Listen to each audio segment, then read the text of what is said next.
This past year, especially, I've had a lot of people come in from outside of Niagara looking to buy properties in Niagara. Niagara is kind of the hot new real estate market, but the climate here has definitely changed, especially over this past year. So I thought it might be helpful to give a few tips and tricks as to how to navigate Niagara, the new Niagara real estate market, if you are a realtor coming in and working with people, or if you're a buyer or seller in this market, even if you're a local. I think these tips are pretty handy, especially because our climate has changed here so much. So number one is be decisive. Long ago, we were able to just browse around and kind of look at properties if we like them. Right now, especially with COVID protocols in place, I can't see this not being the new normal, where you need to sort of weed through the properties first and make sure that it's really something that you're serious about before going in and looking. But particularly in the market that we have here right now, things go like hotcakes. So if you like a property, you've got to get in there and you've got to be decisive about your plan about going in and buying a property. And that goes for everything, whether you're a realtor, seller, or buyer. You need to be decisive and know your plan. Otherwise, you're not going to snag the properties in Niagara right now.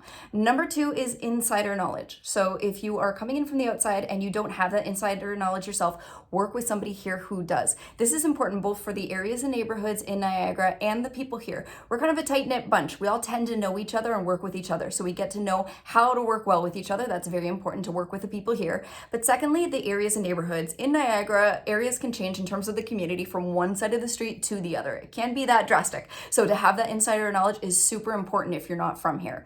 Number three, set realistic expectations. So people do still tend to come in and think that they're going to get some squeaking deal in Niagara. And while you still can get a deal, I mean, you're getting way more value for your buck here in Niagara than you are anywhere close to the GTA. You're not getting those kinds of crazy deals that you might have gotten a few years ago. So the average sale price across Niagara as of October 2020 was $578,000. So that's up 21% from this time last year. So even if you think you're going to get the kind of deals that you got in 2019, you're just not going to get them right now in Niagara. So you need to set those expectations realistically. Know that you're going to get good value, but just know what price range to look for. And that's whether you're a buyer or a realtor coming in or a seller. Let's be realistic about this. Otherwise, you're wasting your own time and everybody else's.